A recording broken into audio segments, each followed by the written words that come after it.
सनातन हिंदू एकता पदयात्रा एक विभाजक, नफरती और साइंस विरोधी व्यक्ति धीरेंद्र शास्त्री की इस यात्रा पर बात करनी इसलिए जरूरी है और भारत को हिंदू राष्ट्र बनाने के लिए हम पदयात्रा करने वाले हैं।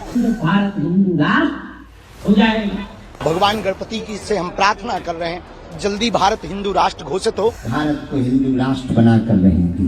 क्योंकि इस यात्रा में 2 मुख्यमंत्री और एक पूर्व मुख्यमंत्री के अलावा कई बड़े नेता, मंत्री और सेलिब्रिटीज शामिल हैं। धीरेंद्र शास्त्री ने इस यात्रा में प्रधानमंत्री मोदी के समर्थन की बात भी कही।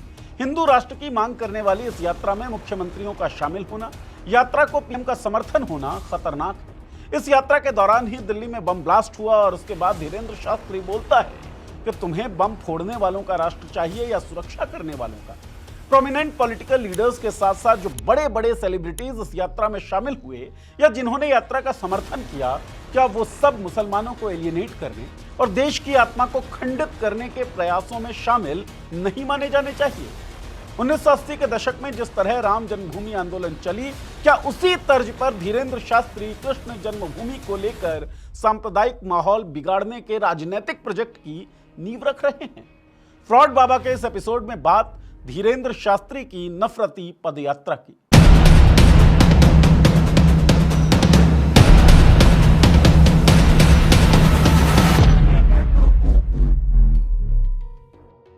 नमस्कार, मैं हूं नीरज और आप देख रहे हैं पॉलिटिक्स। धीरेंद्र शास्त्री की सनातन हिंदू एकता पदयात्रा 7 नवंबर को दिल्ली से शुरू होकर 16 नवंबर को वृंदावन में खत्म हुई। यात्रा शुरू होने से कई दिन पहले ही माहौल तैयार हो चुका था। सोशल मीडिया पर अचानक एक जैसा कंटेंट तैरने लगा, क्लिप्स, कट शॉट वीडियो, भावुक अपीलें और वही 2-3 वाक्य जो हर जगह कॉपी पेस्ट किए जा रहे थे, जैसे किसी ने एक डिजिटल टेम्पलेट बना दिया हो और हजारों अकाउंट उसे एक साथ चलाने लगे। सबसे दिलचस्प बात यह थी कि कई वीडियोस यात्रा से पहले ही वायरल हो चुके थे। पहले से तय था कि लोगों में कौन सी भावनाएं जगानी है। यात्रा की तारीख किसी फिल्म की रिलीज डेट की तरह दिख रही थी और हर जगह उसके लिए प्रमोशन, मानो किसी ने एक बटन दबाया हो और पूरा ऑनलाइन सिस्टम एक ही दिशा में बोलने लगा। इसके बाद शुरू हुई यात्रा। दिल्ली एनसीआर में जहरीली हवा का स्तर सीवियर कैटेगरी में है, लेकिन हजारों लोगों का इस पदयात्रा में शामिल होना यह बताता है कि शायद जान का खतरा भी बड़ा खतरा उन्हें लगता नहीं। लोग मास्क लगाए बिना धुएं भरी हवा में चल रहे थे। डॉक्टर्स खुद कह रहे थे कि बाहर निकलना खतरनाक है, लेकिन शास्त्री की यात्रा हाईवे पर भीड़ के बीच बिना किसी झिझक के जारी रही। इन सब के बीच नेशनल हाईवे 19 पर लंबी लंबी दिक्कतें हुई, रास्ते डाइवर्ट हुए, लोग घंटों फंसे, गाड़ियां रेंगती रही। यात्रा को शुभ कार्य बताया गया, उससे होने वाली असुविधा को भक्ति का हिस्सा। शुरुआत में कहा गया कि यह कोई राजनीतिक आयोजन नहीं बल्कि सनातन हिंदू एकता पदयात्रा कार्यक्रम है, जिसका मकसद लोगों को एक सूत्र में जोड़ना और समाज में जागरूकता फैलाना है। खैर, सनातन क्या है उसके लिए आप मेरी और पंकज श्रीवास्तव जी की जो बातचीत है उसे देख सकते हैं। लेकिन जैसे जैसे यात्रा आगे बढ़ी, यह साफ हो गया कि इसके भीतर कितने अलग अलग मुद्दे एक साथ पैक किए गए थे। सबसे पहले तो धीरेंद्र शास्त्री हर जगह जाकर हिंदू राष्ट्र की मांग दोहरा रहे थे, कभी खुलकर कभी इशारों में। इनके बयान में आध्यात्मिकता कम और उकसावा ज्यादा था। लाल किला ब्लास्ट पर बोलते हुए धीरेंद्र शास्त्री बोला, बम फोड़ने वालों का राष्ट्र चाहिए या सुरक्षा करने वालों का। ऐसी लाइंस भीड़ को जल्दी प्रभावित करती है और यह बात ऐसे व्यक्ति को भलीभांति पता होता है जो लगातार बड़े स्टेजेस और बड़ी भीड़ को संबोधित करता रहे। आगे इन्होंने भारत के हिंदू राष्ट्र बनने के फायदे भी गिना दिए। इन्होंने कहा, हिंदू राष्ट्र बनने से साधु संत, मठ मंदिर, हिंदुओं की संपत्ति और बेटियां सुरक्षित रहेंगी। इसके लिए जात पात को भुलाकर एक होना होगा। गौर कीजिए, जात पात को भुलाकर एक होना होगा। बस बस बस, छूना नहीं है, मैं अछूत आदमी है, ना छू। ऐसा ही इनका एक और बयान आया कि हम ही हैं जो तलवार की नोक पर धर्म परिवर्तन नहीं कराते। हिंदुस्तान में जन्म लिया है तो तुम हिंदू ही हो। देश में धर्म एक व्यक्तिगत पहचान है, जबरन नहीं। इनके बयानों में 2 बातें साफ थी। पहली ये कि इनके बयान लोगों के अंदर धार्मिक पहचान को लेकर संदेह, डर और असुरक्षा पैदा करने वाले थे। दूसरा, इनके बयानों की भाषा ऐसी थी जो भीड़ को एक तरफ खड़ा करने में मदद करे। इससे राजनीति लाभ लेना आसान हो जाता है और किस तरफ खड़ा करना चाहते थे ये लोगों को, किस तरह की भावनाएं जागृत करना चाहते थे, ये आप और हम समझ सकते हैं। इसके साथ ही धीरेंद्र शास्त्री ने कृष्ण जन्मभूमि की मुक्ति का बयान भी बार बार दिया। इसके बाद उन्होंने 5 बड़े संकल्पों की बात की। हर व्यक्ति 5 परिवारों को कट्टर और जागरूक हिंदू बनाने का वादा ले। हर घर पर भगवा झंडा लगाया जाए, साधु संतों को एक मंच पर लाया जाए, घर वापसी अभियान चलाया जाए और देश के सभी प्रमुख तीर्थ स्थलों पर मांस मदिरा प्रतिबंध की मांग की गई। मांस मदिरा प्रतिबंध की मांग के बाद कई लोगों की गुंडागर्दी खुलकर सामने आई। शराब की दुकानों पर जाकर तोड़फोड़ किया गया। यह दिखाता है कि इनके लिए भीड़ का गुस्सा उपयोगी है, इसलिए उसे नियंत्रित करने की जरूरत तक वो महसूस करते नहीं।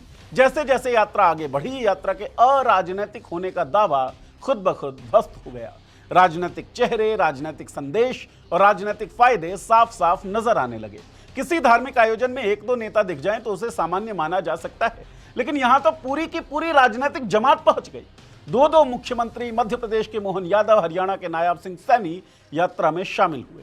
पूर्व हरियाणा सीएम और मौजूदा केंद्रीय मंत्री मनोहर लाल खट्टर भी इस यात्रा में आए। इसके अलावा बीजेपी के कई मंत्री, विधायक, सांसद अलग अलग पड़ावों पर मौजूद थे। अब ये बात समझना मुश्किल नहीं है कि संवैधानिक पदों पर बैठे लोग किसी आयोजन में यूं ही नहीं पहुंच जाते। हर कदम राजनीतिक हिसाब से तय होता है, कहां जाना है, किसके साथ बैठना है और किसके साथ मंच को वैधता देनी है बैठकर। और जब इसी मंच पर खुलेआम हिंदू राष्ट्र की मांग हो रही थी, कृष्ण जन्मभूमि का मुद्दा उछाला जा रहा हो और समाज को कट्टर हिंदू बनाने का संदेश दिया जा रहा हो, तब ऐसे नेताओं की मौजूदगी एक साफ संदेश देती है। ये यात्रा दरअसल आस्था से ज्यादा राजनीति का मैदान है। वो मैदान जो सांप्रदायिक लाइन पर देश को बांटने के लिए खेल खेल रहा है। इतना ही नहीं, यात्रा के दौरान जिस तरह से सरकारी संसाधनों का इस्तेमाल किया गया वो भी बताता है ये यात्रा किसी साधारण भक्तिभाव से आगे बढ़कर एक तरह के राजनीतिक प्रोजेक्ट की तरह मैनेज की गई। हाईवे पर ट्रैफिक डाइवर्ट हुआ, पुलिस बल की भारी तैनाती हुई। कई जिलों में प्रशासन को पूरे दिन भर नेताओं की आवाजाही के लिए व्यवस्था संभालने में लगा दिया गया।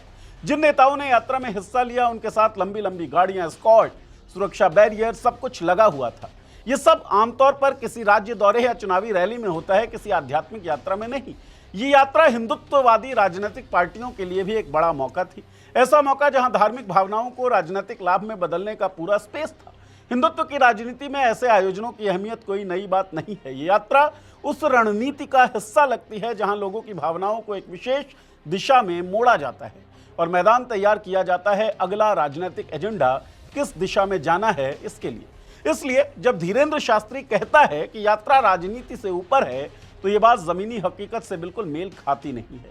धीरेंद्र शास्त्री की इस कथित हिंदू एकता यात्रा में कई सेलिब्रिटीज ने भी पार्टिसिपेट किया, लेकिन हैरानी की बात यह रही कि इस यात्रा से जुड़ने वाले सेलिब्रिटीज पर पहले से ही पुलिस कार्यवाहियां चल रही है। जैसे इस यात्रा से जुड़ने वाली शिल्पा शेट्टी के पति राज कुंद्रा पर पोर्नोग्राफी का मामला चल रहा है। राजपाल यादव पर बैंक फ्रॉड का केस है। शिखर धवन पर गैम्बलिंग ऐप से मनी लॉन्ड्रिंग करने का केस चल रहा है। यहां सवाल यह है कि क्या इन लोगों के यात्रा से जुड़ने पर इन्हें इन पर चल रहे केसों में ढील देने का इशारा दिया गया था क्या? सीधा साधा जवाब देना मुश्किल है, पर संकेत तो मिलते हैं। जब बड़े चेहरे किसी धार्मिक राजनीतिक आयोजन में खुलेआम दिखें और उसी आयोजन पर सत्ता के कई लोग मौजूद